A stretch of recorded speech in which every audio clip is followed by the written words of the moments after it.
Bom dia também para o pessoal que está acompanhando pelo YouTube. E hoje nós vamos, né, como nós comentamos nos últimos 2 dias, né, nós vamos começar falando sobre, hoje nós vamos falar especificamente sobre a parte bíblica, né, nós vamos entrar realmente na história, entrar na Bíblia, de forma que a gente possa realmente compreender a mensagem agora. Hoje nós vamos falar um pouco sobre isso, e amanhã também, e a gente vai finalizar amanhã, mas que o Senhor nos ajude, né, a que a gente possa realmente entender. Oremos. Querido Pai Celeste, nós te agradecemos, Senhor, pela oportunidade de estarmos aqui. Obrigado, Senhor, porque o Senhor nos guiou, que o Santo Espírito tem nos ajudado, estado conosco. E eu quero pedir ao Senhor, Pai, em nome de Jesus, que o Senhor venha, Pai, estar junto de cada um de nós. Nós te agradecemos, a Deus, porque o Senhor tem cuidado da gente. E rogamos ao Senhor que o Espírito Santo possa ser derramado para que haja clareza na mensagem e também que as mentes, Pai, estejam limpas para poder receber a palavra. Nós te agradecemos por tudo, meu Pai, fica conosco e guia, Pai, todas as coisas, em nome de Jesus. Amém, Pai. Então, vamos lá. Nós vamos iniciar, eu vou pedir que vocês abram a Bíblia junto comigo, em Daniel, capítulo 11. Deixa a sua Bíblia aberta. Daniel 11. Lembrando que nós começamos, né, nós iniciamos com o texto de Jeremias 6, verso 16, nos outros dias, nos dias passados. Deixa eu só chegar um pouquinho para cá.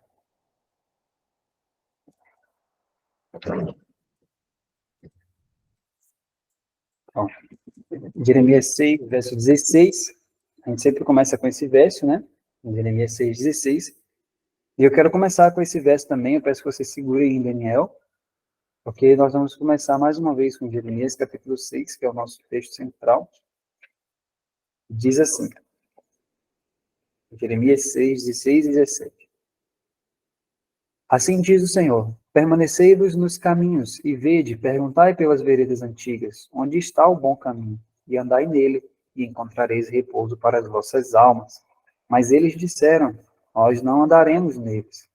Também eu coloquei vigia sobre vós, dizendo, escutai o som da trombeta. Porém eles disseram, nós não escutaremos.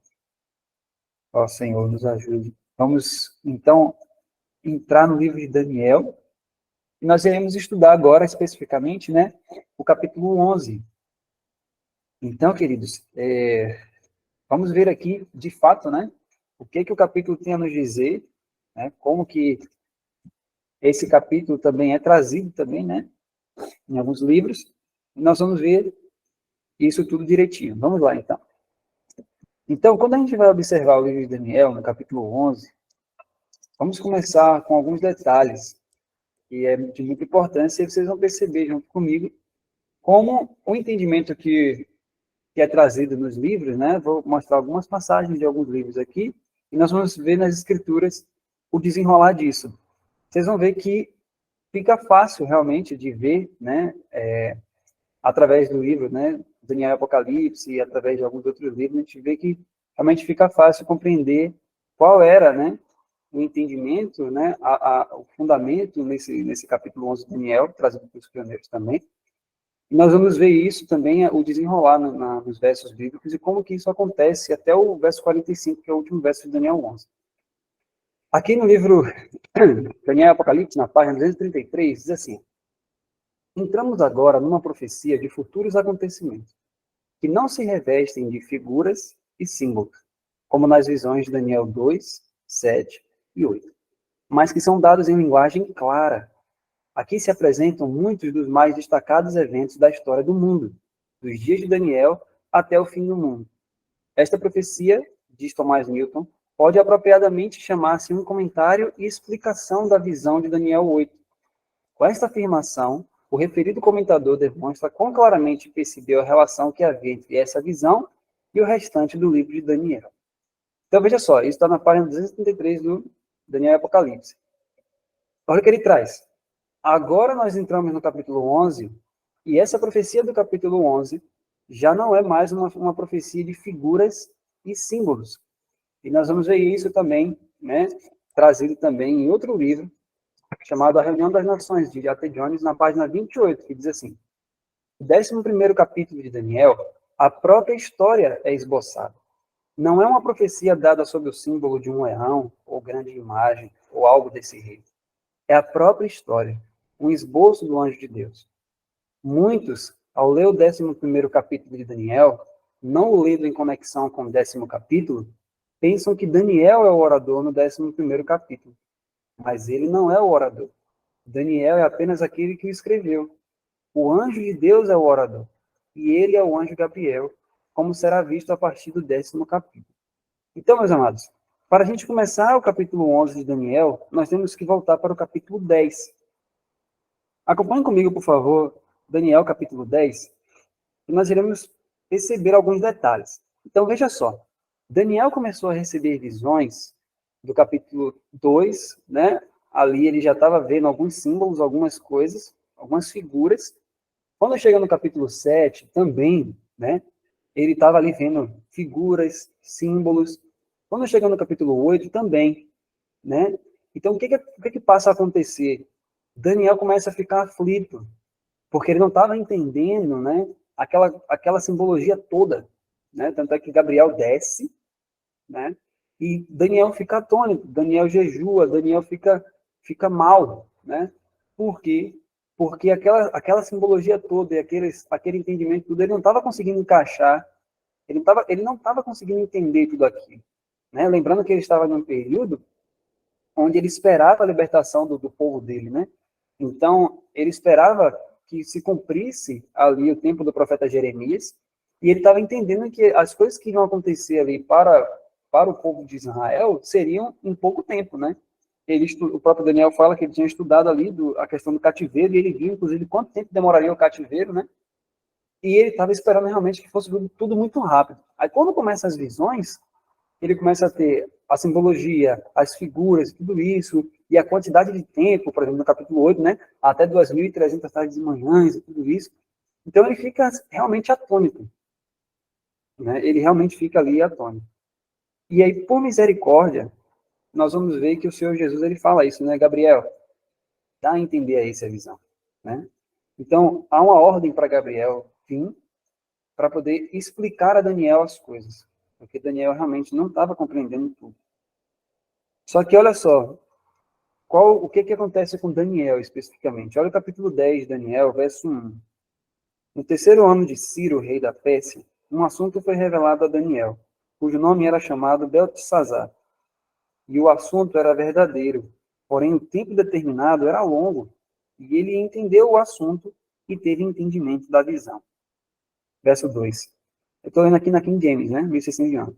Naqueles dias, eu, Daniel, estava pranteando por 3 semanas inteiras. Eu não comi pão agradável, nem chegou à minha boca carne ou vinho. Também não me ungi até que se completassem 3 semanas inteiras. Agora, olha só, verso 8. Portanto, fui deixado sozinho e tive essa grande visão, e nenhuma força restou em mim, pois minha formosura foi transfigurada em corrupção, e nenhuma força eu retive. Verso 9. Contudo, eu ouvi a voz das suas palavras, e quando eu ouvi a voz das suas palavras, senti então um profundo sono sobre a minha face. E minha face virou-se para o chão. E eis que uma mão me tocou e me colocou sobre os meus joelhos e sobre as palmas de minhas mãos.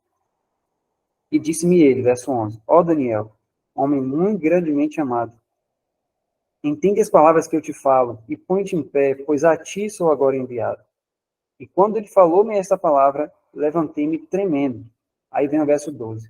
Então disse-me ele, não temas, Daniel, pois desde o primeiro dia em que tu dispuseste o teu coração para entender e para humilhar-te perante o teu Deus, tuas palavras foram ouvidas e eu venho por tuas palavras. Então aqui que está o grande ponto. Daniel, ele entende as visões, né? Ele compreende realmente o que ele está vendo ali, quando ele estava tendo as visões. Ele entende que ele vê o bode, ele vê o carneiro, ele vê o leão, ele vê o urso.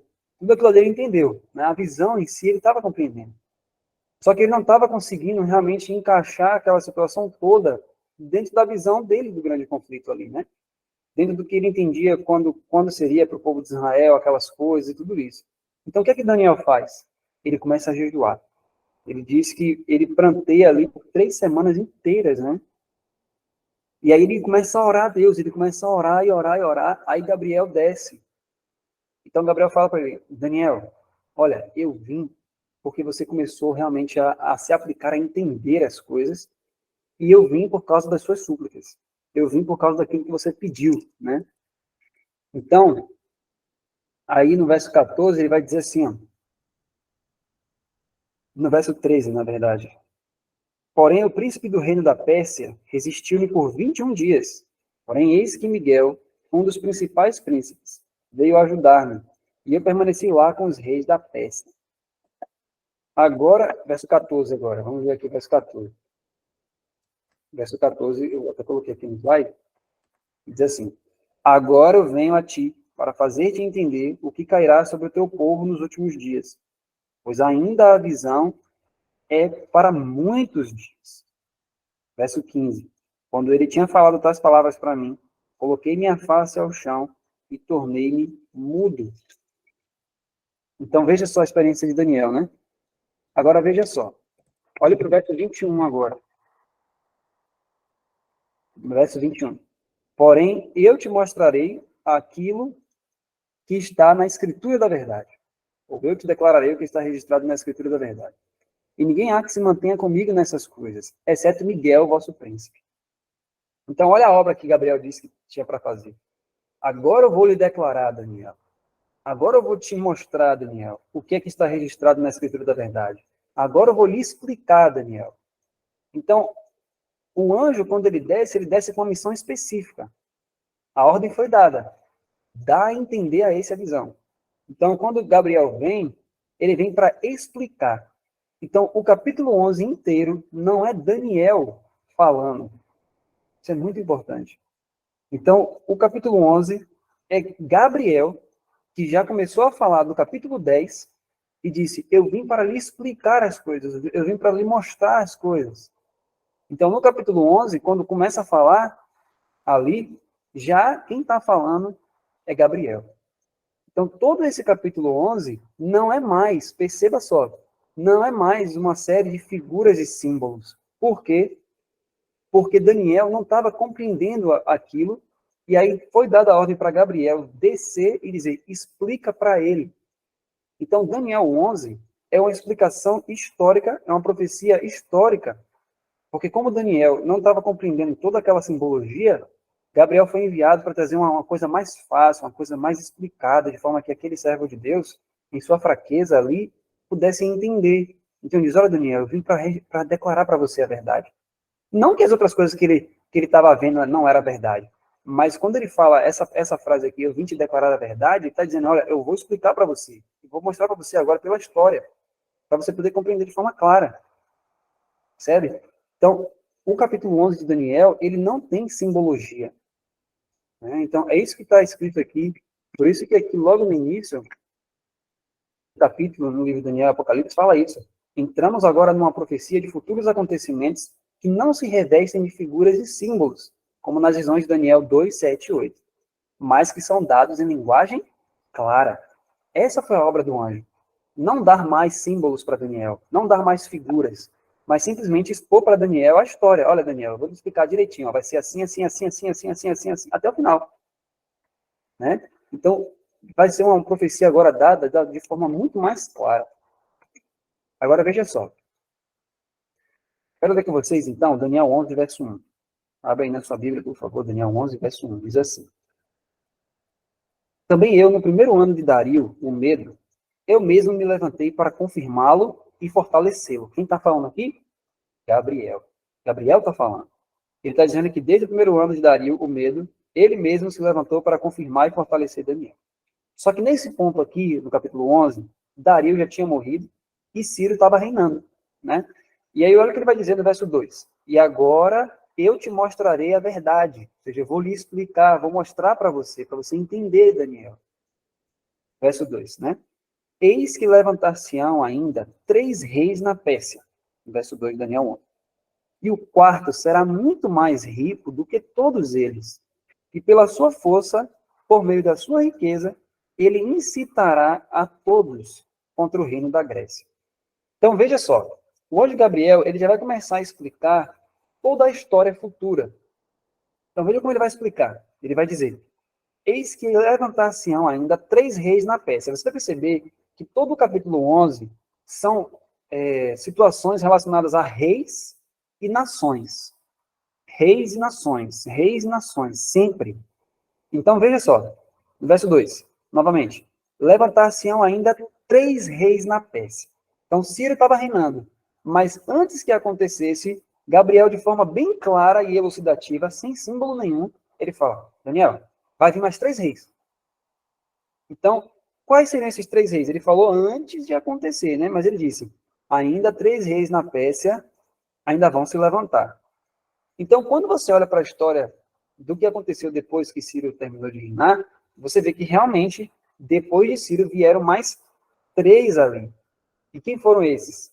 Cambises, se alguém tiver anotando alguma coisa, pode anotar esses 3 nomes aí no verso 2, se você quiser anotar, que é Cambises, Esmerdes e Dario Estaspes.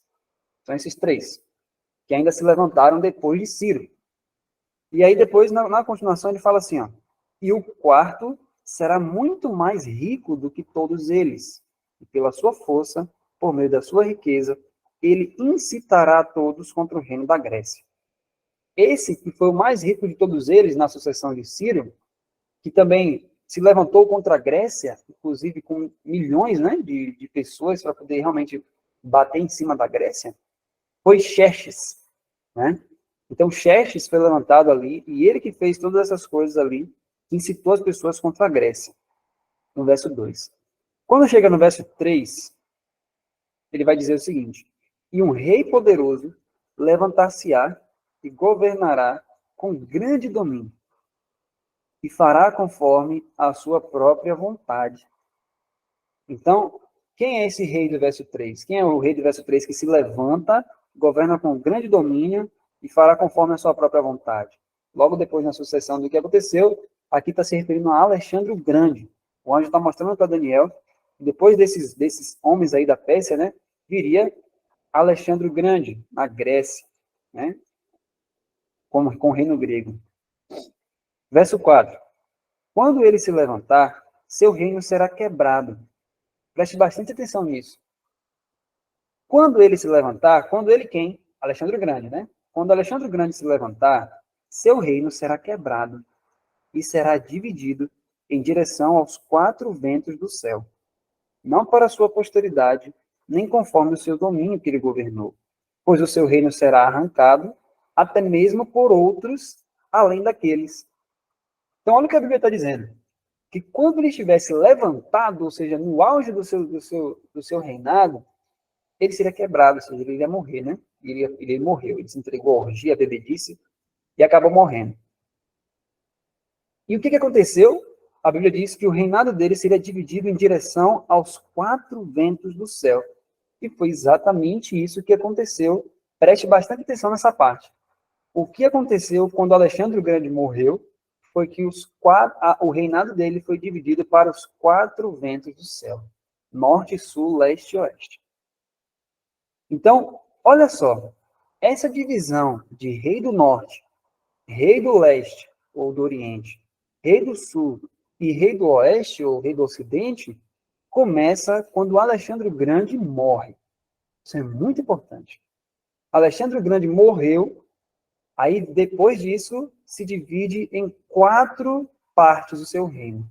Norte, sul, leste e oeste. Quem são esses que dividiram, que ficaram no reino, né? Vou mostrar aqui para vocês o nome deles. Então tá aqui, ó. Deixa eu diminuir aqui. Lisímaco, você vê que Lisímaco tá, o nome dele está mais em cima, que é o norte. Seleuco, Ptolomeu e Cassandra. Esses foram os 4 generais, né, que estavam ali, que depois que Alexandre o Grande morre, é dividido o reino de Alexandre. Então, o que acontece a partir daí? Bom, o que acontece, queridos, a partir disso, é que agora que é dividido os 4 pontos do reinado, norte, sul, leste, oeste, é a partir daí que começa essa situação entre rei do norte e rei do sul. Então, onde que surge a situação entre rei do norte e rei do sul em Daniel 11? Surge a partir de que Alexandre o Grande morre e o reinado dele é dividido em 4 partes. Norte, sul, leste e oeste. Mas norte em relação a quê? Né? Por que norte? Norte de onde? Sul, sul de onde? Leste, leste de onde? E oeste, oeste de onde? Né? Qual era o ponto que era visto para poder a gente entender isso? Então, vamos ler aqui para a gente ver alguns detalhes. Eu vou explicar mais alguns detalhes da história para vocês também. Aqui no livro Daniel Apocalipse, na página 235, diz assim: no restante desse capítulo, o rei do norte e o rei do sul são muitas vezes mencionados. Portanto, é essencial identificar claramente estas potências para poder compreender a profecia. Quando o Império de Alexandre foi dividido, as diferentes partes se estendiam para os 4 ventos do céu, ao norte, ao sul, a leste e a oeste. Estas divisões tinham especialmente essas direções, quando observadas da Palestina, a parte central do Império. Percebe? Então, o centro era a Palestina. Então, era norte, sul, leste, oeste, a partir desse ponto. Então, aí ele continua. A divisão ficava a oeste da Palestina, constituiria o reino do Ocidente. A que ficava ao norte, o reino do norte. A que ficava a leste, o reino do Oriente. E a que ficava ao sul, o reino do sul. Então, é reino do sul em relação à Palestina. Então, aquele rei que fosse para o norte da Palestina seria o rei do norte. Você percebe isso? Então, quando Alexandre o Grande morreu, essa divisão dos reinos, olha, Palestina é o centro. A parte central do império é a Palestina. Agora, quem for para acima, na parte de cima da Palestina, no norte, é o reinado do norte. E assim por diante. Agora diz, durante as guerras e revoluções que se sucederam através dos séculos, estes limites geográficos foram frequentemente apagados e se instituíram novos. Mas quaisquer que fossem as mudanças efetuadas, estas primeiras divisões do império devem determinar os nomes que desde então essas porções do território deveriam sempre levar posteriormente, ou não teremos norma pela qual testar a aplicação da profecia. Em outras palavras, qualquer que seja a potência que em qualquer tempo ocupasse o território que a princípio constituía o Reino do Norte, essa potência, tão logo ocupasse esse território, seria o Rei do Norte. Qualquer potência que ocupasse a princípio o que constituía o Reino do Sul, essa potência seria, enquanto isso, o Rei do Sul.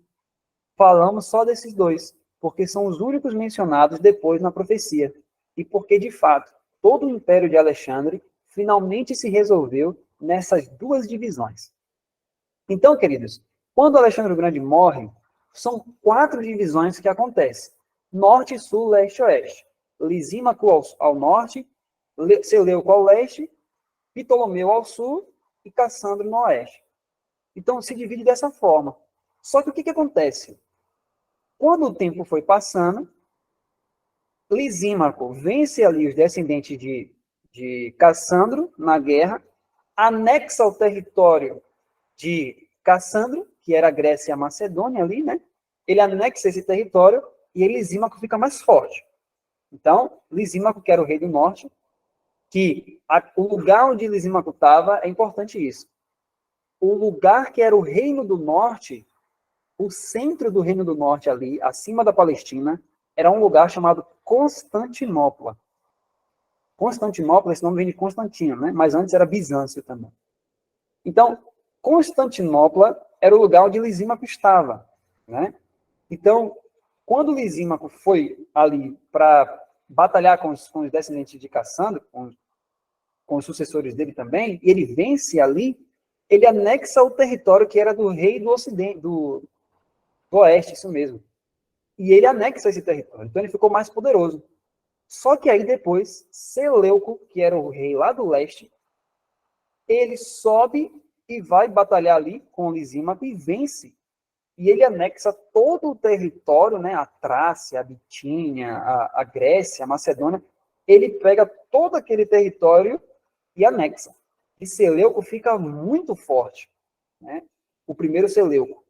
Então, esse Seleuco, ele agora fica na parte do norte, e ele se torna o novo rei do norte.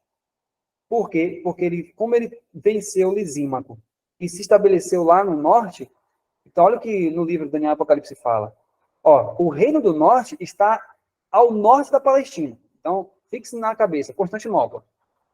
Então, quem estava ocupando Constantinopla era, primeiramente, Lisímaco. Então, Lisímaco era o rei do norte. Como Seleuco foi lá e tomou de Lisímaco, Seleuco era agora o rei do norte. Então, quando você vai vendo aqui no início do capítulo, você vai percebendo que o reino do norte fica no mesmo lugar. Agora, o rei do norte vai mudando. Por quê? Um entra, aí depois morre, aí vem o filho, e outro vai... Mas todo o reino do norte continua no mesmo lugar. Agora, um entra, depois outro sai, e é isso que a gente vai ver aqui agora. Quando você vê o verso 5, fala assim, ó, e o rei do sul será forte, e um dos seus príncipes, e ele será forte sobre ele, e terá domínio, e o seu domínio será um grande domínio. Algumas traduções podem variar algumas palavras desse versículo 5, mas o que esse versículo 5 aqui de Daniel 11 está falando é o seguinte, ó, ele fala que o rei do sul será forte, e de fato, Ptolomeu, o primeiro, né, o Sotero, o Ptolomeu, o primeiro que começou a reinar no Reino do Sul, ele começou a anexar vários territórios. E ele começou a se fortalecer, o primeiro rei do Sul, ali. Só que o que aconteceu? O rei do Norte, naquela época ali, o segundo, né? O Seleuco, ele tinha vencido Lisímaco, ele anexou as terras que Lisímaco tinha anexado. Então, Seleuco, ele estava muito mais forte do que Ptolomeu. Então, chegou o momento que só existia o rei do norte e o rei do sul. Ptolomeu e Seleuco. Esses dois. Só que o reino do norte era mais forte do que o reino do sul, até então.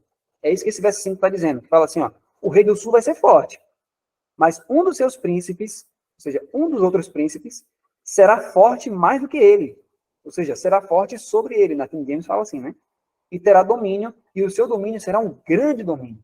Aqui está falando de Seleuco Nicator, que ele realmente, por anexar os outros lugares ali que constituíam o reino de Alexandre, ele se tornou muito forte, no verso 5. Agora o verso 6. Depois de alguns anos, na King James fala, e no final dos anos, eles se reunirão, pois a filha do rei do sul virá ao rei do norte, para fazer um acordo. Porém, ela não reterá o poder do seu braço, e nem ele permanecerá, e nem o seu braço. Porém, ela será entregue, e aqueles que a trouxeram, e aquele que a gerou, e aquele que a fortaleceu nesses tempos. Então, olha que interessante, veja só. Nós tínhamos a figura do primeiro Ptolomeu, o rei do Egito, o rei do sul, e o reinado do sul ficava no Egito, né? Então, o reinado do norte, querido, só para a gente colocar cada um no seu lugar. O reinado do norte estava ali com centro em Constantinopla, e o reinado do sul estava no Egito, né? Então, primeiro veio Ptolomeu e Seleuco. Ptolomeu Sotero e Seleuco Nicator. Aí no verso 6, olha o que ele fala. No final dos anos, né, depois de alguns anos, a filha do rei do sul virá ao rei do norte para fazer um acordo. E, cadê? Aqui. Porém, ela não reterá o poder do seu braço, e nem ele permanecerá, e nem o seu braço. O que acontece? Quando você chega nesse verso 6, você vai perceber o seguinte, os anos se passam, e aí você tem agora o rei do sul e o rei do norte. O rei do norte aqui no verso 6, depois de alguns anos, é um homem chamado Antíoco Teos. Antíoco Teos. T-E-O-S. Antíoco Teos. E o Ptolomeu, que estava reinando agora naquele momento, no verso 6, depois de alguns anos, ele fala o seguinte, olha só, vamos fazer o seguinte. Vamos tentar fazer um acordo aqui entre nós, né? Entre o reinado do sul e o reinado do norte. Vamos tentar fazer um acordo. O acordo vai ser o seguinte, nesse verso 6 aqui que diz, né? A filha do rei do sul virá ao rei do norte para fazer um acordo. Então, o acordo é o seguinte, olha, você, Antíoco, lembrando, Antíoco é o rei do norte, agora. Você, Antíoco, para fazer esse acordo com a gente, a questão vai ser o seguinte: eu vou lhe dar minha filha, né, para você ter ela como mulher. Isso era um costume também antigo, né, dos reis. Então, Ptolomeu chegou para ele e falou assim, ó, toma minha filha como sua mulher. Só que o rei do norte, aqui no verso 6, ele já tinha uma mulher. O nome da mulher dele era Laodice, né? Ele já tinha a mulher dele. Só que, por essa situação, né, de tentar ali fazer aproximação um com o outro, ele aceita a situação e aí toma uma mulher chamada Berenice, né? Berenice vai e se torna a mulher de Antíoco, o rei do norte, aqui no verso 6. Ela se torna a mulher dele. Só que a Bíblia fala assim, ó, porém ela, ou seja, Berenice, não reterá o poder do seu braço, e nem ele permanecerá, e nem o seu braço. Porém ela, Berenice, será entregue, e aqueles que a trouxeram, e aquele que a gerou, e aquele que a fortaleceu nesses tempos. Então, por que ele está falando isso aqui, né? Por que Ptolomeu Filadelfo fez isso? Ele entrega a filha dele, Berenice, para o rei do norte, só que aí o rei do norte aceita, ele joga para fora a esposa dele atual, que estava lá, que era Laodice. Só que aí, queridos, olha o que o verso 6 fala, olha o que Gabriel falou para Daniel antes que acontecesse. Porém, ela não reterá o poder do seu braço. E quando você vai lendo aqui, você percebe que, na verdade, esse propósito que o rei do sul queria não iria se cumprir por completo, porque ela não reteve a força do seu braço. Aquele intento não conseguiu segurar em tudo. Por quê? Porque logo depois que o rei do norte falou assim, olha, eu vou aceitar isso, alguma coisa aconteceu na cabeça dele, que ele falou, não, eu quero minha esposa de volta. E aí ele chama Laodice, né, que era a esposa dele, de volta para a casa dele e os filhos dele também. Aí Laodice, olha o que ela faz.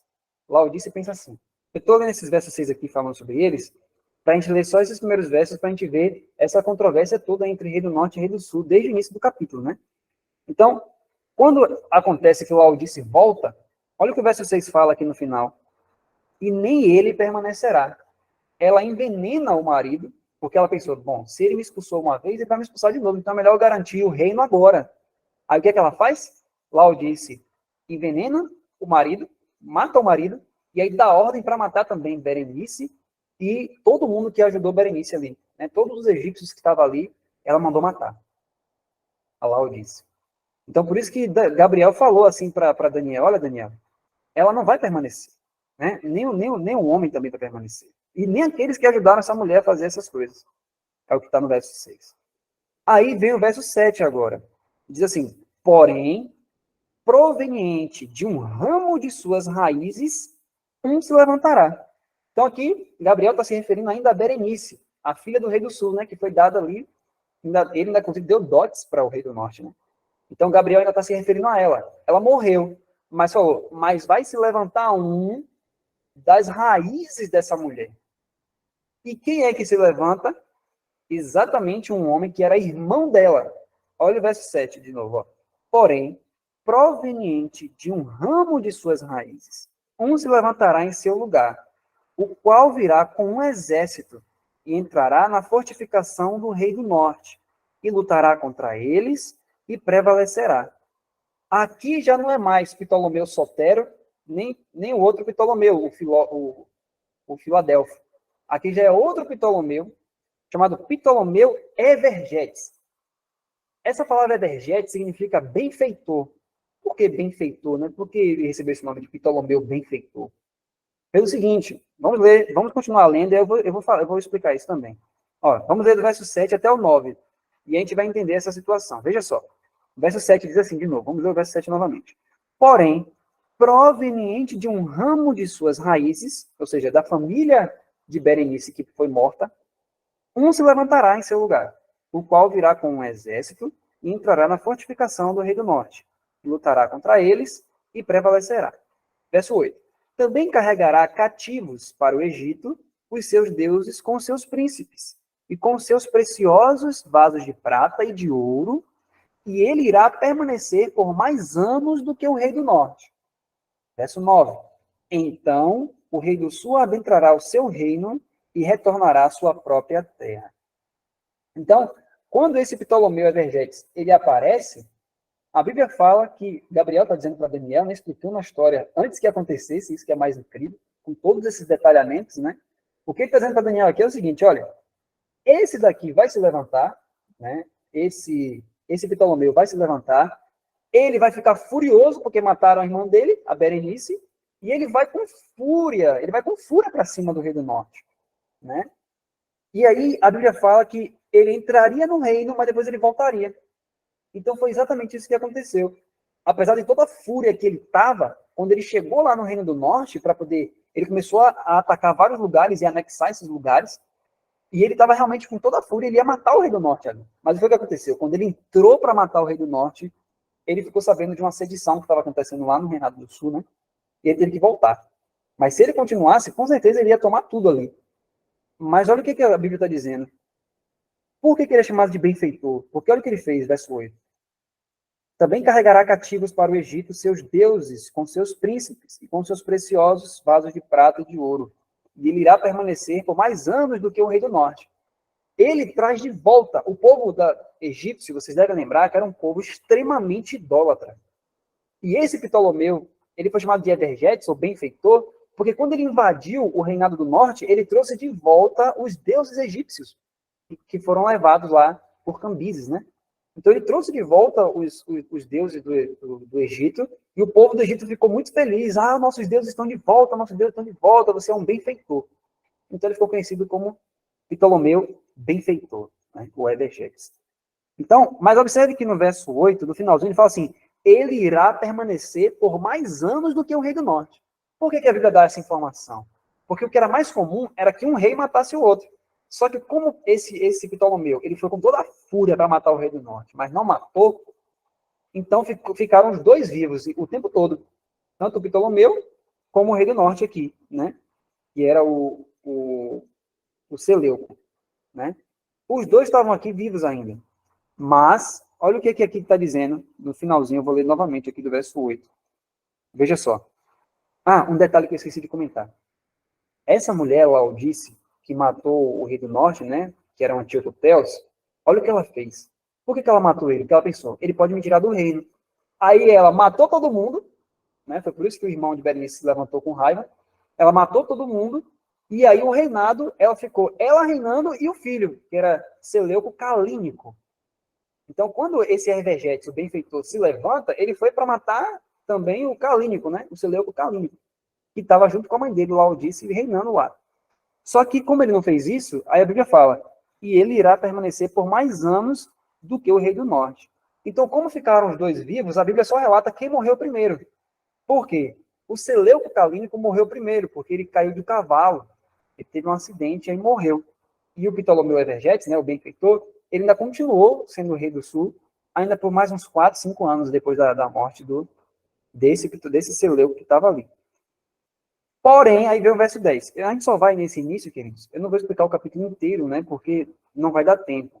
Mas a gente está vendo logo nesse início essa controvérsia entre rei do norte e rei do sul. E se você reparar, você está vendo que o rei do norte ele vai mudando, né? Uma hora é um, outra hora é outro, outra hora é outro. Veja, as pessoas mudam, mas elas só se tornam rei do norte porque elas anexaram e elas estão no território que primeiramente foi ocupado por Lisímaco. Isso precisa ficar bem claro. Então, se fulano, Antíoco Teos, tomou Constantinopla, ele é o rei do norte. Né? Se outro se levanta e mata Antíoco e fica lá em Constantinopla, na Trácia, na Ásia Menor, ele é o rei do norte. Né? Então, então você vai vendo que o rei do norte e o rei do sul, eles vão ali cada vez mais se alterando ao longo do tempo. Mas o lugar continua o mesmo. Né? O reino continua o mesmo. Agora vem o verso 10. Porém, os seus filhos serão instigados e reunirão uma multidão de grandes forças. E um certamente virá e transbordará e atravessará. Então, ele retornará e será instigado até a sua fortaleza. Repare o seguinte, observe esse verso 10. Ele diz assim, porém, os seus filhos, está no plural, repare aí. Se você puder colocar uma linha embaixo, vai ser interessante para você perceber isso, ó, no verso 10. Porém, os seus filhos serão instigados, está no plural aqui, e reunirão uma multidão de grandes forças. Lembrando que eu estou aqui nessa Bíblia aqui, que é King James, né? Isso é cinziano. Depois que fala no plural, aí fala assim, ó, e um certamente virá e transbordará e atravessará. Então ele retornará e será instigado até a sua fortaleza. Então, por que fala no plural aqui, né?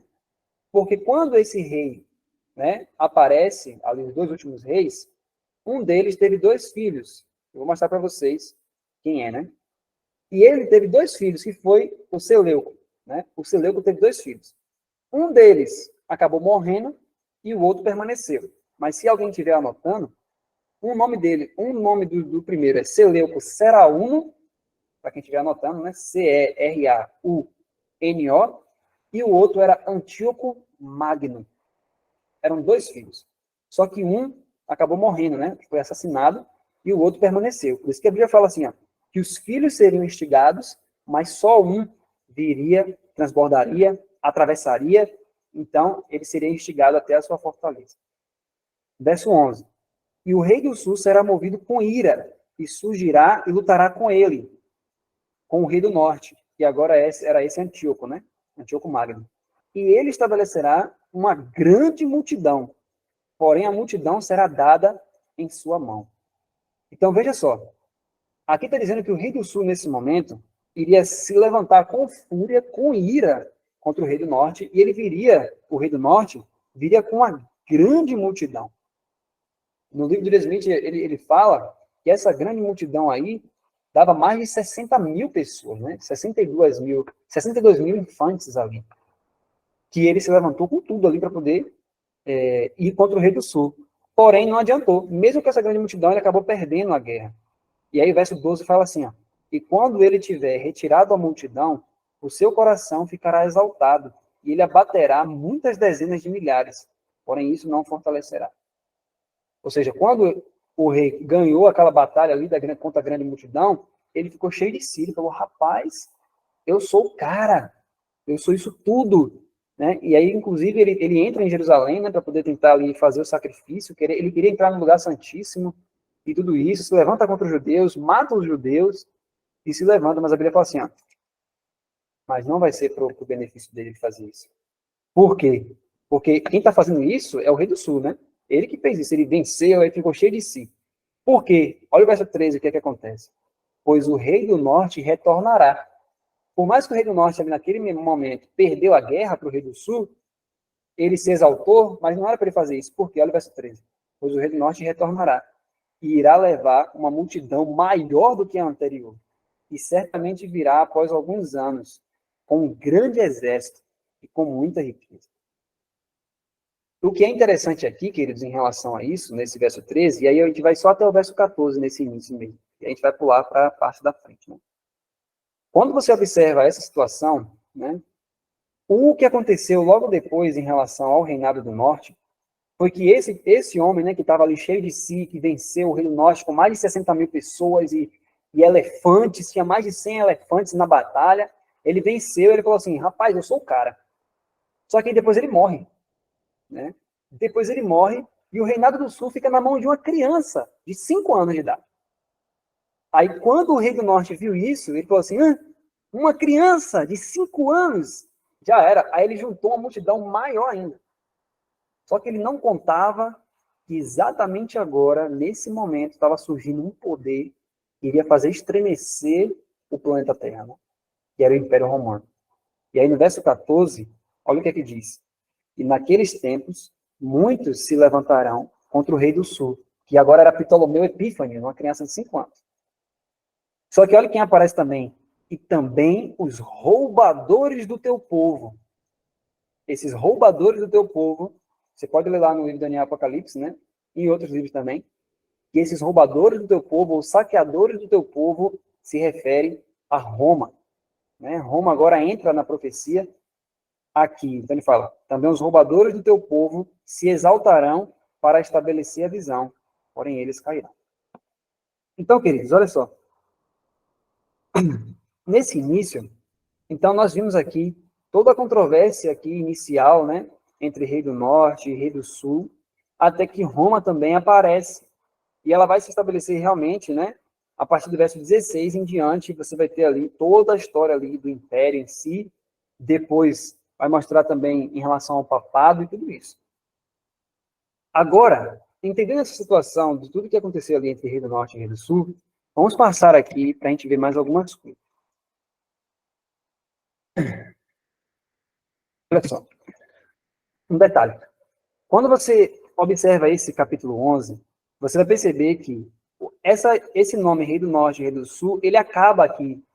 Quando vai iniciar a história de Roma, essa história de Rei do Norte e Rei do Sul para, né? Então você vai ver até mais ou menos aqui o verso, olha o verso 15, ó. Então virá o Rei do Norte, construirá um monte e tomará a maioria das cidades cercadas, e os braços do Sul não resistirão. Aqui continua, né, aquela luta ali antiga de Ptolomeu, Seleuco, aquela coisa toda.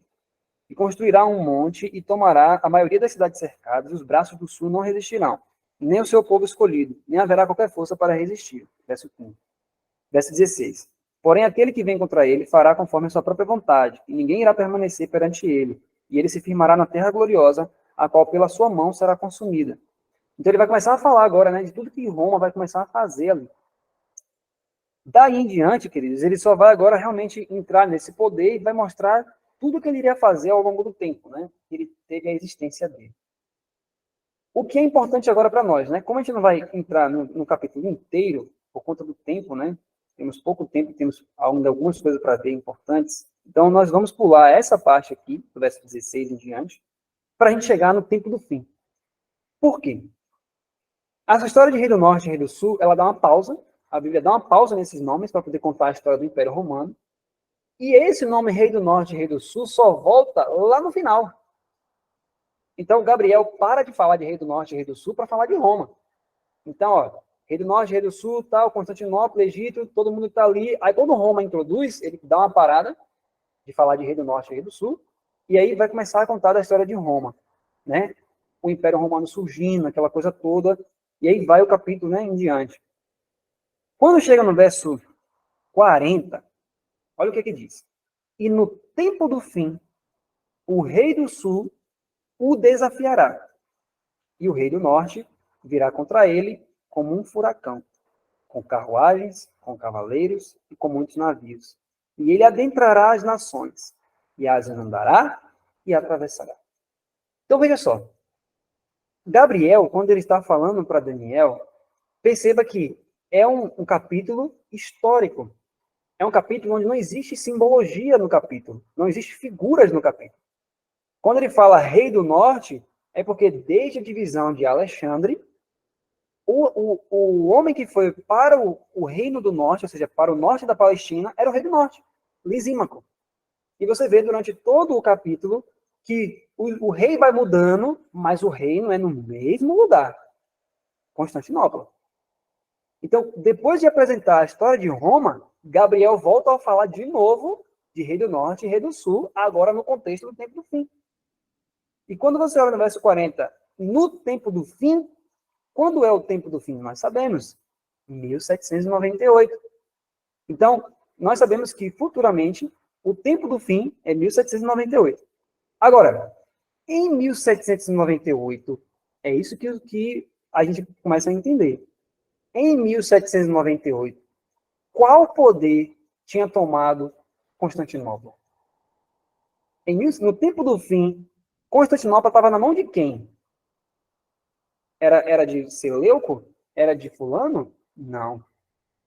Cerca de 300 anos antes, um poder se levantou e tomou toda a região que primariamente era a região de Lisímaco, do Reinado do Norte.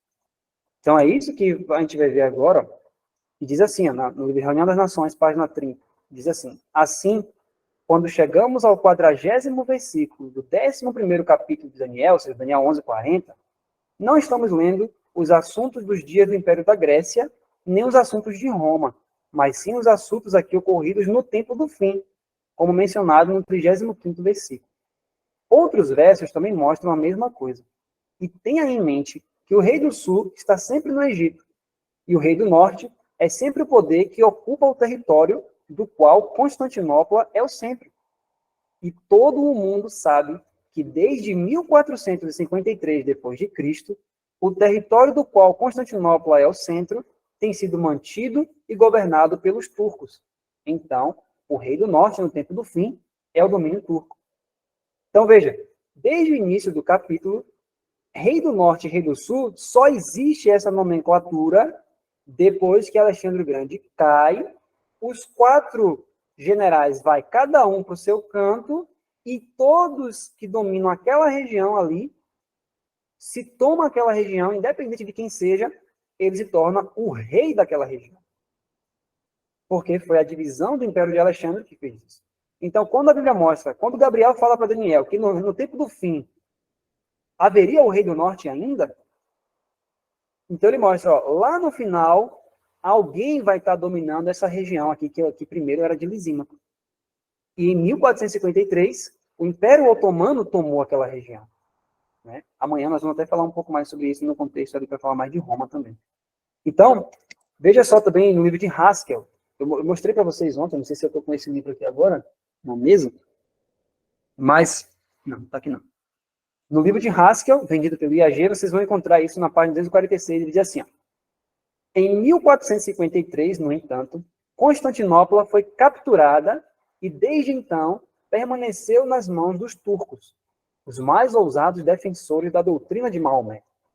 Como a fundação de Constantinopla é um marco na história, então a captura dessa cidade em 1453 é outro marco. Isso é o que Haskell fala, né? Detalhe, assim como nós falamos do livro de D. Smith também, esse livro de Haskell, Testemunhos para Ministros, Ellen White lê o livro dele, né? Ela lê o livro dele e fala assim, olha, não escreva só esse, escreva também o de Daniel. Então, essa mesma história também a gente encontra nesse livro de Haskell, que em 1453, os turcos tomaram Constantinopla, ou seja, o lugar do reinado do norte, logo, se eles tomaram o mesmo lugar que em todo o capítulo a controvérsia estava girando ali em torno daqueles lugares, ele agora se torna o reinado do norte. Porque ele agora, né, no tempo do fim, ele está no mesmo lugar que desde o início do capítulo foi mostrado, na divisão do Império de Alexandre. Então perceba que não há simbologia nisso. O anjo é direto. Olha, o Alexandre Grande vai morrer, o reino dele vai ser dividido para os 4 ventos do céu, reino do norte, reino do sul, reino do leste e reino do oeste. No final só fica 2, e no tempo do fim, esses 2 lugares voltam em cena. Inclusive, nesse livro de Haskell, se você estiver em casa, você vai ver uma coisa muito interessante que ele fala, que ele vai mostrar que até o descobrimento da América se deu em função do que aconteceu em 1453 com os turcos, porque ele explica o seguinte, como foi que foi descoberta a América? Né? Olha que coisa interessante. Cristóvão Colombo, né, em 1492. O que foi que aconteceu ali? Quando os turcos invadiram Constantinopla, inclusive eu assisti um documentário um tempo atrás, onde o historiador falou assim, olha, humanamente não tem explicação para poder entender como que os turcos conseguiram invadir Constantinopla e tomar. Porque há muitos séculos, vários imperadores queriam Constantinopla, porque ela era considerada a chave do mundo. E a fortaleza que tem ali, os muros de Constantinopla, são inexpugnáveis, é uma coisa assim espetacular. E aí eu lembro que ele ainda falou assim, parece que é uma coisa espiritual. Ele fala ali no documentário, né? Parece que é uma coisa espiritual, porque realmente não tem explicação para isso. Mas eles tomaram em 1453. E aí, quando eles tomaram Constantinopla, queridos, Constantinopla é a cidade-chave para o mundo. Por quê?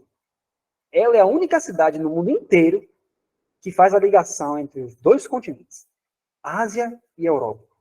Então, é uma cidade que, desde a antiguidade, diversos imperadores, era a menina dos olhos dos imperadores. Porque, inclusive, alguns falavam assim, quem domina Constantinopla domina o mundo. Porque eles sabiam muito bem do peso que é Constantinopla no planeta Terra. Então, só que os turcos tomaram, né? Na época, inclusive, a Rússia ficou por aqui, ó, com os turcos. Eles queriam realmente aniquilar os turcos. Porque a Rússia, quem mais quer Constantinopla, até hoje, 2023, o que eles mais querem tomar é Constantinopla. Hoje, em 2023, não se conhece mais Constantinopla com esse nome. O nome atual que tem lá é Istambul. Né? Então, até hoje, a Rússia quer tomar aquele lugar. O porquê, eu vou falar um pouco mais amanhã, que eu vou entrar mais nessa controvérsia de Rússia e outras situações. Mas veja só, Então, Constantinopla foi tomada por eles em 1453. Aí o que foi que aconteceu? Como Constantinopla é cercada de mares, que dá acesso a várias localidades, o que é que os turcos fizeram? Fecharam as fronteiras dos mares e disseram, ó, não vai passar. E aí, aqueles homens que estavam fazendo as grandes navegações, eles passavam por aqueles mares. Só que aí os turcos fizeram o quê? A gente que manda aqui, não vai passar não. Aí eles tiveram que ir por fora, começar a estudar mais ainda, né, a geografia, as coisas ali, para tentar ir por outros lugares. E aí nessa que eles foram, né, tiveram que passar por outros mares, eles chegaram a descobrir a América. E aí Haskell fala que ali foi a mão de Deus também, para que a sua mensagem, a mensagem do Evangelho, chegasse nessa terra também, na terra das Américas. Né? Então isso é muito interessante. Então ele mostra que Constantinopla, em toda a história da humanidade, Constantinopla sempre foi um marco na história, sempre, né? Por ser realmente um lugar de extrema importância para o mundo, né? Em toda a história. Tanto que os imperadores mundiais no passado, essa cidade ali era a queridinha, né? Todos eles queriam aquela cidade. Agora veja só, sobre o verso 40, vamos ler novamente o verso 40. E no tempo do fim, o rei do sul o desafiará, e o rei do norte virá contra ele como um furacão, com carruagens e com cavaleiros e com muitos navios, e ele adentrará as nações, e as inundará e atravessará. Eide Wagner, né? Wagner, um dos mensageiros de 88, comentando sobre isso, no verso 40, ele fala assim, no tempo do fim, naquele mesmo ano, 1798, Napoleão entrou no Egito. Vou dar uma pausa aqui só para a gente contextualizar isso aqui. Eu não vou entrar nisso agora, né? Por conta do tempo, eu estou observando o horário aqui para a gente não passar. Mas do verso 36 até o verso 39, depois que você puder ler o livro Daniel e Apocalipse, para poder ter mais detalhes, você vai perceber que ali, aqui nesses versos aqui, se refere à Revolução Francesa, né, à França propriamente dita. E quando chega no verso 40, que fala assim, ó, no tempo do fim, ou seja, em 1798, o rei do sul o desafiará, ou virá contra ele, aqui está mostrando, nesse início aqui, que o rei do sul vai desafiar esse poder que tinha acabado de ser falado no verso 36 e 39, que é a França. Então, é como se ele falasse assim, ó, no tempo do fim, o rei do sul, que é o Egito, desafiará a França. E o rei do norte virá contra ele, esse ele é o mesmo poder do verso 39 que estava sendo dito antes, que é a França. E o rei do norte virá contra ele como um furacão. Então, o verso 40 está dizendo que no tempo do fim, haveria uma guerra entre três, que envolveria esses três.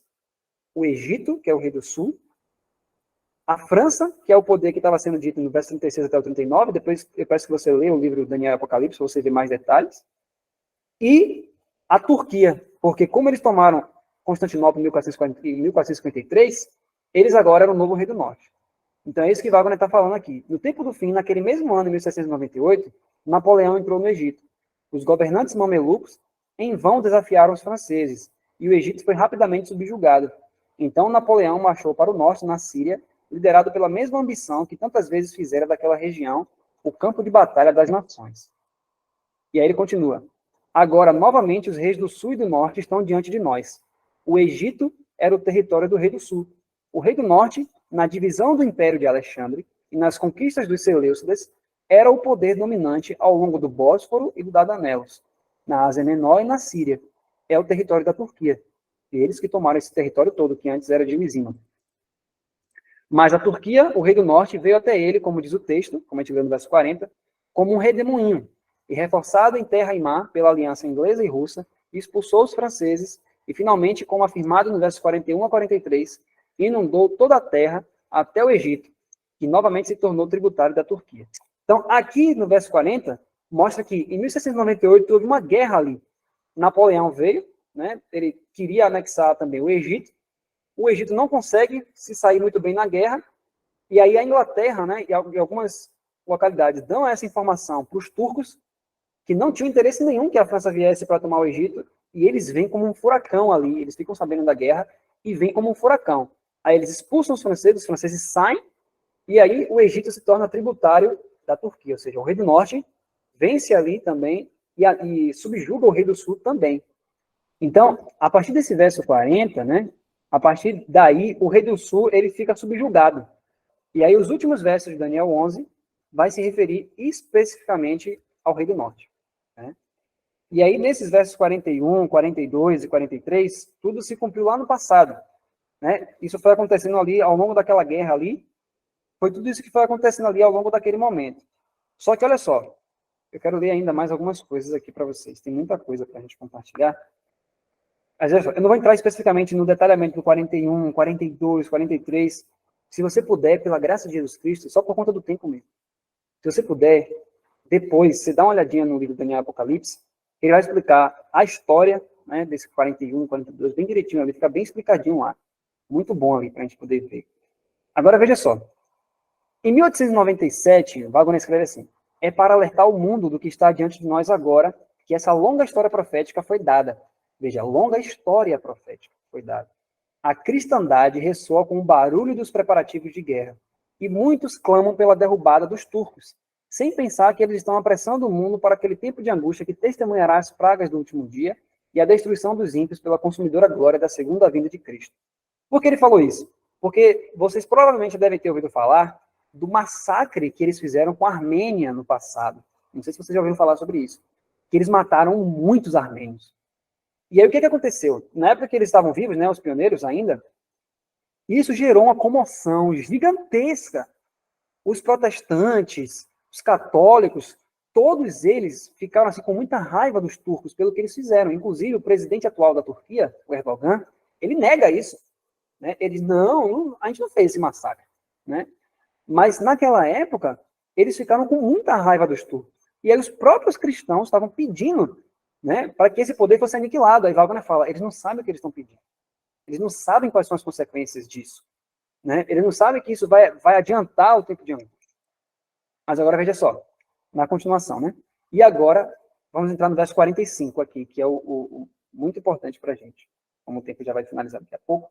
Verso 45 diz, e agora, o último verso de Daniel 11 fala dos dois eventos que toda a Europa está constantemente esperando ver, e que certamente acontecerão em breve, a saber, a expulsão do poder turco de Constantinopla e a eliminação do Império Otomano. Essas são as palavras do anjo quanto a este evento esperado. Aí ele cita o verso 45. E ele plantará os tabernáculos do seu palácio entre os mares, no glorioso Monte Santo. Contudo, ele chegará ao seu fim e ninguém o ajudará. E aí, na continuação, ele diz, é certo, portanto, que a sede do poder otomano será removida de Constantinopla e será finalmente plantada em Jerusalém.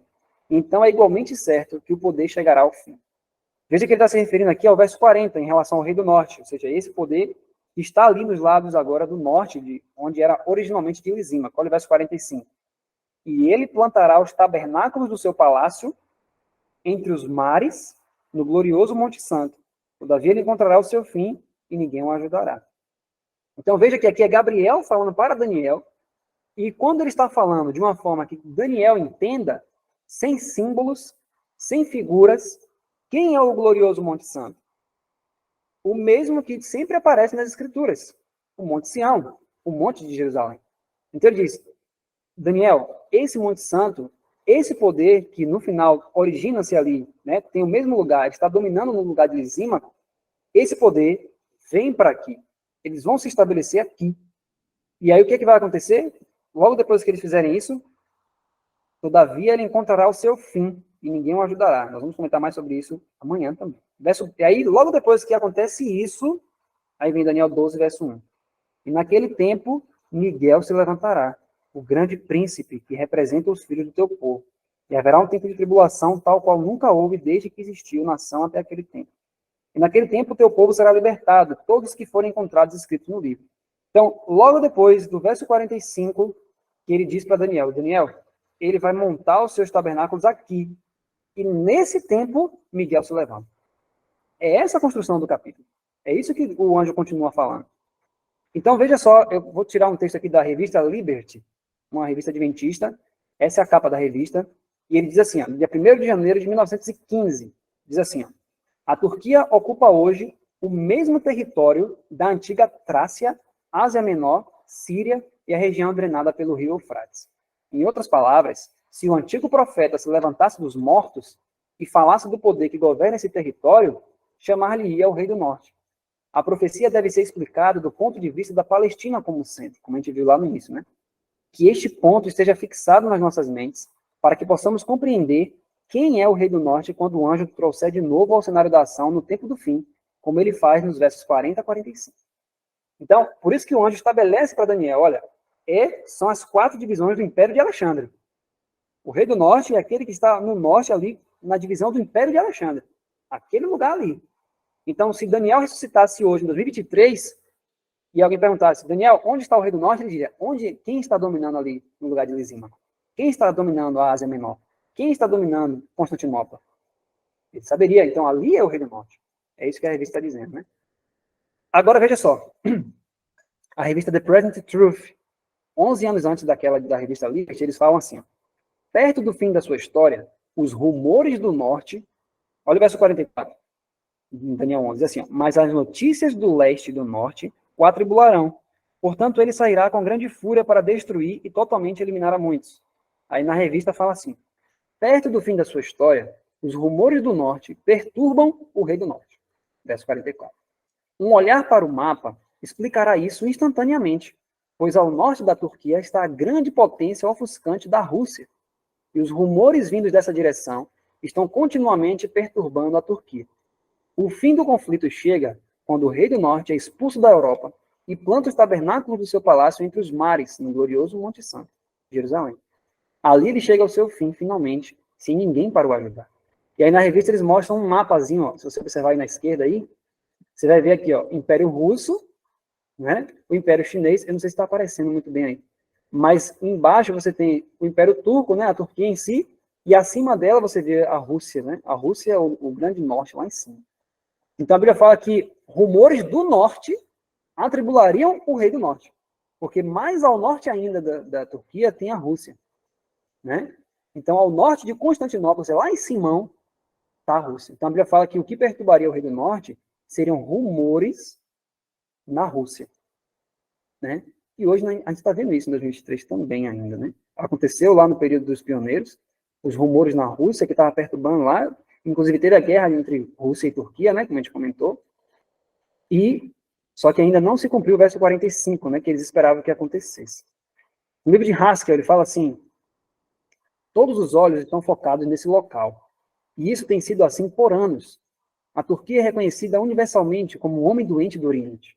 E a única razão pela qual não morre é porque intoxicantes lhes são administrados, figurativamente falando. Primeiro por uma nação, depois por outra. O tempo virá, quando ela irá se retirar de Constantinopla e assumir sua morada na Palestina. Ou seja, armar a sua tenda entre os mares Mediterrâneo e Vermelho. Repetidas vezes, o mundo tem sido levado a perceber que o fim de todas as coisas está muito próximo. Pois todos sabem, olha só, todos, né? Todos sabem que quando a Turquia sair de Constantinopla, haverá uma quebra geral da Europa. Podem não citar esse conflito iminente como a Batalha do Armagedon, mas Deus assim a denominou. Aí ele cita Apocalipse 7, de 1 a 3, né? Que fala do anjo do selamento. E ele diz, esses anjos agora detêm os ventos da discórdia, esperando que a igreja de Deus se prepare para a sua vinda. O anjo que aplica o selo passa por Jerusalém, a igreja, para colocar o selo do Deus vivo na testa dos fiéis. E enquanto esse trabalho prossegue, a Turquia se destaca como um marco nacional para o mundo, para que os homens possam saber o que está acontecendo no santuário do alto. Então, o que Haskell está dizendo aí? Por que ela permanece até hoje? Por que isso não aconteceu ainda? Porque o povo de Deus está sendo selado, né? Então, ainda está existindo o selamento. Então, veja o que ele diz. Enquanto esse processo de selamento está ocorrendo, Deus deixou, em sua grande misericórdia, um marco nacional para que a gente possa olhar para lá e ver, ó, eles ainda permanecem lá. Então, o anjo do selamento ainda está fazendo sua obra. Agora, quando ele termina essa obra, né, que ele fala que o anjo do selamento termina e vai e sobe para Jesus e diz, olha, fiz o trabalho que o Senhor me mandou fazer, e Jesus diz, aí está feito, aí sim, o selamento em si, isso é muito importante, não é o fechamento da porta da graça geral. O que Haskell está dizendo aqui é, enquanto há selamento, ela está lá em Constantinopla ainda, paradinha. Agora, quando o selamento terminar, aí vai ser permitido acontecer o que tem que acontecer, que é o verso 45. Né? Mas depois a gente vai falar um pouquinho mais sobre isso. O olho de Deus está sobre seu povo, e ele nunca fica sem uma testemunha no mundo. Ninguém sabe quando, ou seja, não é profecia de tempo. Isso é muito importante. Não é profecia de marcação de tempo. Porque olha o que Haskell fala, ninguém sabe quando a Turquia deixará a Europa. Ele está se referindo a um acontecimento, não é tempo. Isso é muito importante. Ninguém sabe quando a Turquia deixará a Europa. Mas quando esse fato ocorrer, a história da Terra será curta. Em seguida será dito, quem é injusto, seja injusto ainda. E quem é justo, seja justificado ainda. Hoje é o dia da preparação. Enquanto o mundo observa a Turquia, que os servos de Deus observem os movimentos de seu grande sumo sacerdote, cujo ministério pelo pecado está quase no fim. Então, veja só, o que está acontecendo no Oriente, isso é muito importante. Eu vou entrar nisso amanhã, e eu quero abrir isso de forma bem clara amanhã, como que quando você começa a perceber o que está acontecendo no Oriente, você vai começar a entender também o que está acontecendo na América, os passos do movimento dominical. Eu vou mostrar isso para vocês amanhã, né? Hoje não vai dar tempo.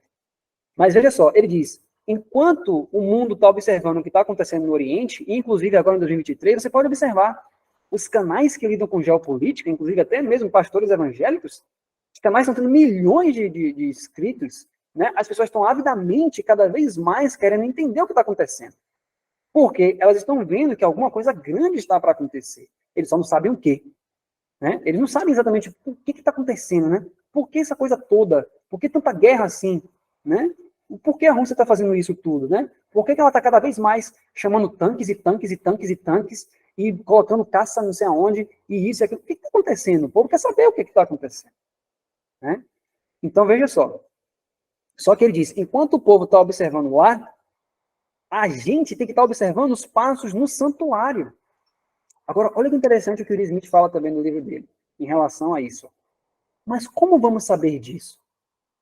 Como podemos determinar o que está acontecendo no distante céu dos céus, no santuário acima? É como se ele estivesse respondendo Haskell, né, no livro dele. Porque Haskell fala, nós temos que observar os movimentos do grande sumo sacerdote no santuário. Mas peraí, como que eu vou saber o que Jesus está fazendo no santuário em relação ao Oriente? Como é que eu vou saber quais são os passos de Jesus no santuário? Ele fala no livro Daniel and the Revelation, né? Ele fala assim, mas como vamos saber disso? Como podemos determinar o que está acontecendo no distante céu dos céus, no santuário acima?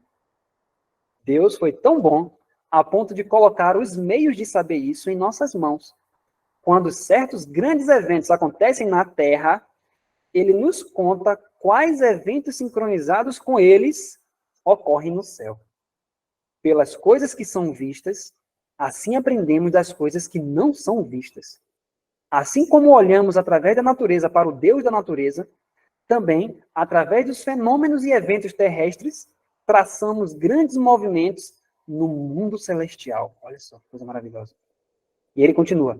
Quando o rei do norte planta os tabernáculos de seu palácio entre os mares, no glorioso Monte Santo, movimento para o qual já vemos os passos iniciais, então Miguel, nosso Senhor, se levanta ou recebe de seu pai o reino, preparatório ao seu retorno a esta terra. Ou poderia ter sido expresso em palavras como essas. Então nosso Senhor cessa sua obra como nosso grande sumo sacerdote, e a graça do mundo está terminada. A grande profecia dos 2.300 dias nos dá definitivamente o início da divisão final da obra do santuário celestial. O versículo diante de nós nos dá dados pelos quais podemos descobrir aproximadamente o tempo de seu encerramento. Ou seja, você não tem como saber quando se encerra o tempo da graça, qual dia, você não tem como saber qual hora, você não vai saber nada disso. Agora, o que é exigido de nós sabermos é o que eu vou ler também, o que Ellen White fala aqui, no Grande Conflito. Então, veja, o tempo de quando que eles vão sair, ninguém sabe. O tempo de quando essas coisas vão se dar, a gente não sabe. Mas o evento, ele vai acontecer. Então, ele diz assim, Ellen White fala assim no Grande Conflito, ó, os discípulos haviam feito a pergunta, que sinal haverá de tua vinda e do fim do mundo? Jesus lhes deu sinais e disse, quando virdes todas essas coisas, sabei que ele está próximo, às portas. Não se deve admitir que uma declaração do Senhor destrua a outra. Isso é importante, queridos. Olha, não se deve admitir que uma declaração do Senhor destrua a outra. Conquanto ninguém saiba o dia ou a hora de sua vinda, somos instruídos quanto à sua proximidade. e isto nos é exigido saber. Demais, é nos ensinado que desatender a advertência ou recusar saber a proximidade do advento do Salvador ser-nos-á tão fatal como foi aos que viveram nos dias de Noé, o não saber quando viria o dilúvio. Paulo fala de uma classe para a qual o aparecimento do Senhor há de ser surpresa. O dia do Senhor virá como um ladrão de noite, pois que quando disserem a paz e segurança, então lhes sobrevirá repentina destruição, e de modo nenhum escaparão.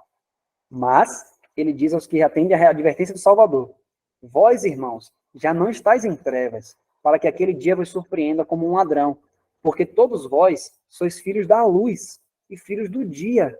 Nós não somos da noite nem das trevas. Então, quando Jesus vem como um ladrão, ele não vem como um ladrão para todos. O Espírito precisa deixar claro isso. Ele não vem como um ladrão para todo mundo. Ele vem como um ladrão para aqueles que não quiseram compreender os passos claramente delineados por ele mesmo. Veja só o que ela fala também aqui na página 372. Mostrou-se assim que as Escrituras não oferecem garantia aos homens que permanecem em ignorância com relação à proximidade da vinda de Cristo. Aqueles, porém, que unicamente desejavam uma desculpa para rejeitar a verdade, fechavam os ouvidos a essa explicação. E as palavras daquele dia e hora ninguém sabe, continuaram a ser repetidas pelos audaciosos escarnecedores e mesmo pelos profetas ministros de Cristo. Ela está falando daquele período lá, quando as pessoas começavam a falar de profecias relacionadas à volta de Jesus e à proximidade, as pessoas falavam assim, não. Ninguém sabe o tempo do dia e a hora. Então não precisa saber essas coisas. Escarneciam da mensagem, né? Mas a Bíblia diz, olha, você não pode saber o tempo, o dia, a hora, o momento exato, mas você precisa, né? A gente fala, é exigido de você saber a proximidade do tempo. Quando que, quão perto nós estamos disso? Lembra em Isaías 21? Guarda, a que horas estamos da noite? É feita a pergunta para o guarda. Que horas estamos da noite, guarda? Imagine se o guarda respondesse, não, eu não tenho como saber que horas é o dia, não tenho como saber quando vai raiar o grande dia. Então não preciso dizer a hora agora, não precisa saber. Precisa sim. Precisa saber, porque estamos no grande momento da noite, né? E olha o que Leonardo fala. O mundo está se tornando cada vez mais iníquo. Em breve surgirá grande perturbação entre as nações. Perturbação que não cessará até que Jesus venha. O tempo de angústia que há de aumentar até o fim está muito próximo. Não temos tempo a perder. O mundo está agitado com espírito de guerra. As profecias do capítulo 11 de Daniel quase atingiram seu cumprimento final. O tempo de angústia, angústia qual nunca houve desde que houve nação, Daniel 12:1, está precisamente sobre nós. E somos semelhantes às virgens adormecidas. Devemos acordar e pedir que o Senhor Jesus ponha debaixo de nós seus braços eternos e nos conduza, durante o tempo de provação, à nossa frente. E aí, no Grande Conflito 594, ela diz, olha só, olha como é importante esse verso que nós citamos ontem, mas eu quero ler com vocês hoje. Os acontecimentos ou eventos, os acontecimentos ligados ao final do tempo da graça e obra de preparo para o período de angústia acham-se claramente apresentados. Multidões, porém, não possuem maior compreensão dessas importantes verdades do que teriam se nunca houvessem sido reveladas. Lembra que nós citamos aqueles textos também da irmã que ela fala, ó, Deus já levantou homens no passado para trazer alguns sobre esses livros. E ela falou, olha, publique os livros desses homens, entregue esses livros. E ela fala também, o Grande Conflito deve ser entregue junto. Então, todas essas situações, nós vemos aqui em Daniel 11, o entendimento. Alexandre o Grande morre, os 4 generais ficam no lugar dele, se divide Reinado do Norte, Reinado do Sul, Reinado do Leste, Reinado do Oeste, e no tempo do fim, volta um poder e toma o Reinado do Norte. E se torna esse poder que vai até o final, que vai plantar os seus tabernáculos do palácio lá em Jerusalém. Agora tem um detalhe. Eu ia comentar alguma coisa, acabei passando na mente de sair. Então, queridos, veja só. Agora, o entendimento em relação a isso, veja só. O que nós lemos ali no livro de Haskell é, enquanto a gente vê o que está acontecendo na Terra, você vai ser capaz de discernir os passos no santuário. Então, queridos, isso não é uma situação assim, isso aí não tem importância nenhuma. Não. Quando você começa a enxergar o que está acontecendo aqui na Terra, com os olhos agora dessa profecia, entendendo que esses países estão dentro da profecia, o que está acontecendo lá, que a grande maioria das pessoas não vão estar observando isso, você vai estar com o seu olhar virado e vai dizer assim, olha, no santuário está acontecendo isso. No santuário, Jesus Cristo está adiantando alguma coisa. No santuário está acontecendo tal e tal coisa. Jesus permitiu a nós que aqui na Terra, ao observar os eventos, diga, olha, a coisa está mais avançada. E eu vou mostrar para vocês amanhã que no passado isso fez toda a diferença em relação ao que estava acontecendo na lei dominical ali em 88, em 91, 92. Eu vou mostrar para vocês como existe uma diferença entre você realmente reparar como que Roma está avançando, né, o papado está avançando, quando você observa o Oriente. Eu vou mostrar isso para vocês amanhã, né? Como é que essa situação se desenlaça a partir disso. Nós sabemos que isso vai acontecer agora, que esse Reino Norte vai fazer isso. E detalhe, alguém pode dizer assim, mas eu já sei que é isso, se for, é só observar, é só ver se um dia eles vão fazer isso. Mas, queridos, veja só. Se a gente não observar a profecia realmente, estudar a profecia, para entender o que está acontecendo lá, baseado na profecia, simplesmente aceitar a informação e ficar por isso mesmo, veja que ele está dizendo que os acontecimentos, os fenômenos que estão ocorrendo na Terra, a gente vai ter o discernimento espiritual e vai conectar o que está acontecendo com o que está acontecendo lá em cima. Ou seja, nós não iremos dormir como aquelas mulheres dormiram ali. Porque como elas não sabiam quando o noivo viria, elas não tinham entendimento, elas não estavam entendendo uma coisa, não estavam entendendo que estava ficando de noite. Elas não estavam entendendo a situação. Então elas falam assim, está demorando, né? Meu Senhor está de virar. Vamos pensar em outras coisas aqui. Só que elas dormiram, né? Então nós não podemos dormir nesse tempo que nós estamos vivendo. Precisamos entender, olha o que está acontecendo, e isso vai gerar cada vez mais para você confiança e esperança, porque você vai começar a discernir o trabalho junto com Cristo no santuário. Você vai estar entendendo as coisas. Cristo vai dar esse discernimento espiritual para você, e para mim também, né? Você vai começar a entender as coisas e vai perceber que cada passo dessas nações é um passo de Cristo no santuário. Né? Então, queridos, que o Senhor nos abençoe, e amanhã, como nós iremos finalizar isso, eu quero mostrar para vocês agora, né, também lá no livro do Apocalipse, algumas situações, para mostrar para vocês, né, como que eles conectaram, né, o entendimento. Quando você começa a perceber a questão do Oriente, você vai começar a perceber a situação em relação às 3 mensagens angélicas. Vou mostrar isso para vocês amanhã. Então, a terceira mensagem angélica, que ele fala assim, a mensagem do terceiro anjo, a justificação pela fé em verdade, né? E ela diz que Deus levantou aqueles 2 homens para trazer a mensagem da justificação pela fé, Jones e Wagner. Esses 2 homens linkaram a mensagem da justificação pela fé, a mensagem do terceiro anjo, com a questão oriental também. Então, hoje nós vimos em Daniel 11 a estrutura do capítulo, né? Como que aparece Rei do Norte e Rei do Sul, por que aparece e como ele chega no tempo do fim, né? E que o Senhor nos abençoe também. Espero que tenha ficado bem claro a exposição em si, né? Em como que foi sendo construída essa questão do Rei do Norte e Rei do Sul, e outras interpretações que surgem a partir disso, né, no contexto da Igreja Adventista, é porque torna-se alguma parte do Daniel 11 espiritual, ou seja, começa literal, começa entendendo que realmente é Gabriel que está explicando, e chega em um momento da parte da frente e espiritualiza o capítulo, né? Então, veja só, o capítulo, queridos, quando Gabriel fala, em nenhum momento ele diz para Daniel, mas agora vai mudar. Agora eu vou trazer o símbolo de volta. Ele teria que ter avisado para Daniel. Mas nós iremos tratar sobre algumas coisas amanhã no livro de Apocalipse, para juntar com essa questão aqui de Daniel 11, e nós vemos finalmente, né, qual o grande delineamento profético, juntando tudo isso. Juntando Apocalipse 13, as 2 bestas, o papado e os Estados Unidos.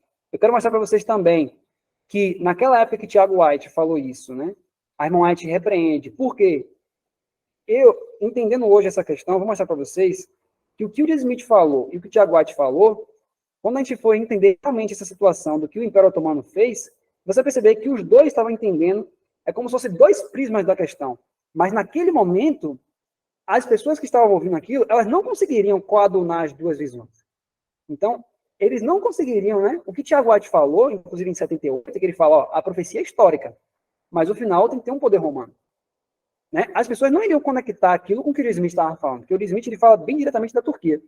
Mas a situação em relação a Roma, né, naquela época ele não iria ficar tão claro. Mas amanhã, pela graça de Deus, nós vamos ver algumas situações que vão tornar bem claro essa situação final ali, né? E como que o povo de Deus vai estar dentro dessa controvérsia, né? De tudo isso. Mas nós vimos hoje que nós temos acontecimentos ligados ao final do tempo da graça. Nós precisamos compreender esses acontecimentos. E se isso aí, né, for realmente entendido, eu vou observar o que está acontecendo entre essas nações, entre essa perturbação das nações, e vou estar percebendo o que está acontecendo no santuário. Foi para isso que Jesus deu essa profecia. Porque o movimento dominical, a gente vai ver isso amanhã, o movimento dominical ele vem nas trevas. E historicamente, nós vamos ver na igreja adventista que por mais que o povo adventista soubesse que vem um decreto dominical, que o papado vai perseguir o povo de Deus, eles achavam que era muito claro o que ia acontecer. E quando isso acontecesse, todo mundo ia saber. Mas a gente vai ver o que aconteceu no passado. Nós vamos ver o que aconteceu no passado e como que aqueles que estavam entendendo o que estava acontecendo, por que eles entenderam a narrativa que estava acontecendo ali, em tudo aquilo. Então, queridos, que o Senhor nos abençoe e que realmente o Senhor possa inspirar, né, a gente a estudar cada vez mais, buscar realmente, né, entender e simplesmente pegar os livros, anotar, ver verso por verso, né, e realmente compreender isso. Porque, queridos, é a nossa salvação que está em jogo. Cada capítulo da Bíblia, que está nas Escrituras, é de imenso valor. Do contrário, Deus não deixaria escrito, né? Então, cada verso que está aqui nas Escrituras tem um poder criativo, é o poder da palavra. Então, cada verso aqui é de extrema importância para nós.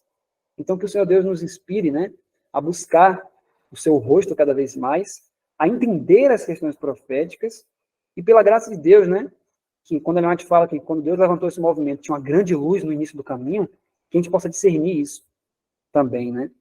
E que o Senhor nos abençoe, que amanhã a gente possa finalizar esse assunto, que apesar não vai ser uma finalização do assunto, né, porque o assunto é muito vasto, mas nós iremos traçar algumas coisas muito claras que estão reveladas ali, né, pela graça de Jesus Cristo. Vocês possam realmente olhar passando para isso, vocês possam sentir cada vez mais inspiração, né, para olhar para as coisas, ver os acontecimentos e começar a ter o discernimento do Espírito Santo, para compreender o que está acontecendo, e que te inspire cada vez mais a se aprofundar ainda mais nas 3 mensagens angélicas, ainda mais na mensagem de educação pela fé, compreendendo o tempo, e que a nossa mensagem seja completa, em nome de Jesus Cristo. Oremos. Querido Pai que está nos céus, nós te agradecemos, Senhor, porque o Senhor tem estado conosco, o Senhor nos abençoou mais uma vez, esteve conosco, nos livrando, nos guiando. Pedimos que o Espírito Santo agora, Pai, nos dê compreensão também, que possamos estudar cada um em seus lares, compreender cada vez mais a verdade, e que o Senhor guie o teu povo, Pai, porque nós sabemos que a tua mão continua ao leme. Pedimos, ó Pai, que as verdades do Senhor se tornem claras para aqueles que buscam, para aqueles que têm sinceridade em seu coração e que são humildes, Pai, para ouvir a voz do Espírito Santo, e que ainda que tenham opiniões preconcebidas, que o Espírito Santo mostre para cada pessoa, Senhor, tudo que deve ser mostrado e esclarecido para que possamos verdadeiramente participar, ó Deus, da chuva serôdia e do alto clamor e finalizar essa obra que é o que nós mais desejamos. Essas bênçãos nós pedimos e te agradecemos em nome de Jesus. Muito obrigado. Amém.